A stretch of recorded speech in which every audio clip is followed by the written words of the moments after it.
Бала кезімізде көрген Алдар Көсе мультигі балаларға арналмаған.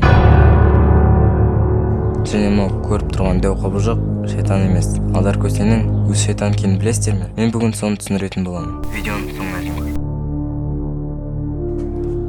Ең бірінші, мына Delusion атты бөлімді қара кетейік. Ең бірінші бізге кедей балықшыны көрсетеді. Кейде балық аулап, ал кейде балық түспей қалады. Сол кезде бір күні балық аулауға келген кезде оған бір құмыра түседі. Сосын сол құмыраны тапқанда енді бай боламын деп соның құмыраны ашып қалған кезде жан-жағындағы заттардың бәрі ұшып шайтанның қолына түседі. Сосын шайтан сенің ажалың жетті деп айта бастайды. Сол кезде кедей балықшы менің не жазығым бар деп шайтаннан сұрайды. Сол кезде шайтан осыдан 1000 жыл бұрын оны сұм арбаушы осы құмыраға қамап қойғанын айтады. Және де 100 жыл өткен соң кіммен босатса соны байлыққа кенелтем деген. Сосын 500 жыл өткен соң кімде-кім мен босатса соны бақытқа кенелтем деген. Бірақ ешкім оны босатпады. Сосын тағы 1000 жыл өтті. Сосын дәл бүгін кімде-кім мен босатса соны азаптап өлтіремін деп уәде берді. Сол үшін сол кедей балықшыны бүгін азаптап өлтіреді. Бірақ әлі кедей балықшы әділет қайда деп сұрай бастайды. Мен саған жақсылық жасадым ғой, мен сені құтқардым, оны зұлымдықпен төлеген дұрыс болмады деп әділет сұрай бастайды.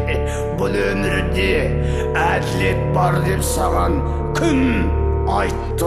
Ал шайтан болса бұл өмірде әділет жоқ деп оған айқайлай бастайды. Бірақ кедей балықшы бұл өмірде әділет бар деп оған айтады. Сосын ең бірінші болып ағаштан бұл өмірде әділет бар ма деп сұрайды. Бірақ ағаш бұл өмірде әділет жоқ дейді. Себебі ол күн ыстық кезде көлеңкесін қояды және өз жемістерін адамдарға береді. Бірақ ол қартайған кезде оны балтамен кесіп тастайды және пешке жағады. Және де шайтан бұл өмірде әділет жоқ, қазір сені өлтіремін дейді. Бірақ әлгі балықшы тағы да басқалардан сұрайық деп өтінеді. Және сиырдан сұрайды, бұл өмірде әділет бар ма деп. Бірақ сиыр да бұл өмірде әділет жоқ екенін айтады. Себебі оның сүтінен қаймақ жасайды, сүтін ішеді және де ірімшік жасайды. Бірақ адам қарны ашқан кезде оны сойып жеп тастайды. Шайтан оған күліп, менікі дұрыс деп мазақтай бастайды. Сосын әлгі балықшы адамнан сұрайықшы, бұл өмірде әділет бар ма деп шайтаннан сұрайды. Бірақ шайтан бұл соңғы рет болсын деп оған ұрсады. Ал бұл келе жатқан адам Алдар Көсе. Сосын Алдар Көсені сол жерге пайда қылғызып, бұл өмірде әділет бар ма деп сұрай бастайды. Бірақ Алдар Көсе осының бәрін сұрақтың неге қойып жатқанын толық түсіндіріңдер дейді. Сосын әлгі балықшы түсіндіре бастайды. Сосын Алдар Көсе мына құмыраны көріп, сен осының ішіне сыйып кеттің бе деп оны мазақтап күле бастайды. Сосын Алдар Көсе осының ішіне сыя алсаң, кәні бізге көрсетші деп сұрайды. Сосын әлгі Delusion оның ішіне кіріп кетеді. Сол кезде Алдар Көсе тез-тез сол құмыраның қақпағын жауып, оны суға лақтырып жібереді. Сосын шайтан тағы да 1000 жыл жататынын түсініп айқайлайды.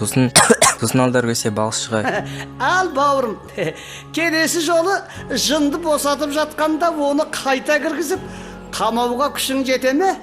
Соны ойла, мен ал деп кетіп қалады. Осымен бітеді. Және де бұл бөлімді қарай отырып балаларға бұл өмірде әділет жоқ екенін көрсетеді. Және Алдар Көсе шайтаннан әлгі еркекті құтқарып қалады. Және 1000 жыл жатқан шайтанды жеңгеніне қарағанда Алдардың жай адам емес екенін көреміз. Алдар Көсе тек тапқыр халық кейіпкер емес, ол шайтан бейнесінде ел ішіне еніп, адам түріндегі азғырушы. Бірақ ерекше бір әділет іздейтін алдағы шайтан болуы мүмкін. Бірақ бұл жерде айлалы Алдар шайтанды жеңді деп емес, одан да айлалы шайтан келіп, оны жеңді деп қарауға болады. Қорытындылай келе, Алдар Көсе жай халық қорғаушысы емес.